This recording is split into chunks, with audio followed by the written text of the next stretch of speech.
Hey guys, welcome to Mouni media.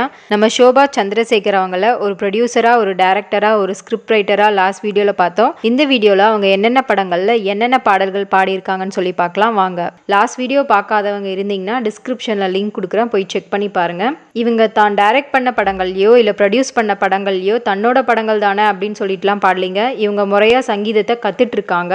இவங்க முதலாக ஸ்ரீ மீனாட்சி அப்படிங்கிறவங்க கிட்ட தான் தன்னோட மியூசிக் கெரியரை ஸ்டார்ட் பண்ணியிருக்காங்க. அதுக்கப்புறம் தமிழ்நாடு அரசு இசை கல்லூரியில சேர்ந்திருக்காங்க. அங்க சிறந்த இசை ஆசானாக கருதப்படுற வித்வான் ஸ்ரீ எம்.டி. தியாகராஜன் அவங்க கிட்ட தான் மியூசிக் கத்துட்டு இருக்காங்க. அதுக்கப்புறம் அதே காலேஜ்ல கல்பகம் சுவாமிநாதன் அப்படிங்கிறவங்க கிட்ட வீணை கத்துட்டு இருக்காங்க. அது மட்டும் இல்லாம மகாராஜபுரம் சந்தானத்தின் மகளான பிருந்தா தியாகராஜன் கிட்ட 5 வருஷமா கர்நாடிக் மியூசிக் கத்துட்டு இருக்காங்க. இவங்க லைட் மியூசிக் ட்ரூப்லயும் சிங்கரா இருந்திருக்காங்க. இவங்க முதலா 2003 விஜய் சேனல்ல ஒளிபரப்பான சமர்ப்பணம் அப்படிங்கிற லைட் மியூசிக் ஷோல தான் பாடல் பாடியிருக்காங்க. அது மட்டும் இல்லாம இவங்க கிளாசிக்கல் மியூசிக்லயும் நிறைய கச்சேரிங்க பண்ணியிருக்காங்க. இவங்க ரீசெண்டா ஆனைமுகமும் ஆறுமுகமும் அப்படிங்கிற பக்தி பாடல்களை ஒரு தொகுப்பா வெளியிட்டு இருக்காங்க. இவங்களோட முதல் பாடல் தொகுப்பான சமர்ப்பணம் மற்றும் ஆனைமுகமும் ஆறுமுகமும் அப்படிங்கிற பாடல்கள் ரொம்ப நல்லா இருக்கு அப்படின்னு சொல்லிட்டு வீணை காயத்ரி, கைலாசம் பாலச்சந்தர் இவங்க ரொம்ப பாராட்டியிருக்காங்க.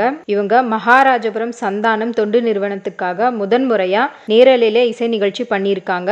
அது மட்டும் இல்லைங்க, தமிழ்நாட்டின் முன்னாள் முதலமைச்சர் ஜெயலலிதா அவங்க ஆட்சியில இருந்தப்ப ஷோபாவை கலை பண்பாட்டிற்கான ஆலோசகரா நியமனம் பண்ணியிருக்காங்க. இவங்க தமிழ் திரையுலகில் மொத்தம் 18 பாடல்கள் பாடியிருக்காங்க. வாங்க அது என்னென்ன படங்கள்ல என்னென்ன பாடல்கள்னு சொல்லி பார்க்கலாம். 1967 இருமலர்கள் அப்படிங்கிற மூவில மகாராஜா ஒரு மகாராணி அப்படிங்கிற பாடல்களை பாடியிருக்காங்க. இந்த பாடல் பாடுறப்ப அவங்களோட வயசு 11. அதுக்கப்புறம் 1978 அவள் ஒரு பச்சை குழந்தை அப்படிங்கிற மூவில மாலை இளம் மனதில் அப்படிங்கிற பாடல் பாடியிருக்காங்க. அதுக்கப்புறம் 1979 அல்லாரி வயசு அப்படிங்கிற தெலுங்கு மூவில பாப்பம் ஈச்சி மவாடி அப்படிங்கிற ஒரு சாங் பாடியிருக்காங்க. அதுக்கப்புறம் 1985 நீதியின் மறுபக்கம் அப்படிங்கிற மூவில பொட்டி கடையிலே அப்படிங்கிற ஒரு பாடல் பாடியிருக்காங்க. அதுக்கப்புறம் 1986 கோடை மழை அப்படிங்கிற மூவில பல பல குருவி அப்படிங்கிற சாங் பாடியிருக்காங்க. அதுக்கப்புறம் அதே வருஷம் நட்பு அப்படிங்கிற மூவில அடி மாடி வீட்டு மானே அப்படிங்கிற பாடல் பாடியிருக்காங்க. அதுக்கப்புறம் 1992 இன்னிசை மழை அப்படிங்கிற மூவில தூரி தூரி அப்படிங்கிற ஒரு சாங் பாடியிருக்காங்க. அதுக்கப்புறம் 1993 கட்டளை அப்படிங்கிற மூவில நம்பினேன் மகாராஜனே அப்படின்னு சொல்லி ஒரு பாடல் பாடியிருக்காங்க. இது ரொம்பவே ஹிட்டான ஒரு சாங். அதுக்கப்புறம் 1994 ரசிகன் அப்படிங்கிற மூவில லவ் லவ் மாமா அப்படிங்கிற ஒரு சாங் பாடியிருக்காங்க.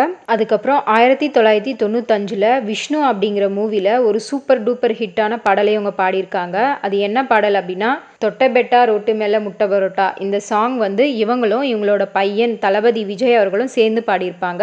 அதுக்கப்புறம் 1997 ஒன்ஸ் மோர் அப்படிங்கிற மூவில இதே மாதிரி விஜய் அவர்களும் இவங்களும் சேர்ந்து ஒரு சூப்பர் டூப்பர் ஹிட்டான பாட்டை பாடியிருக்காங்க. அது என்ன பாட்டு அப்படின்னா ஊர்மிளா ஊர்மிளா அப்படிங்கிற சாங். அதுக்கப்புறம் 2005 சிவகாசி மூவில கோடம்பாக்கம் ஏரியா அப்படிங்கிற சாங்கை இவங்க தான் பாடியிருக்காங்க.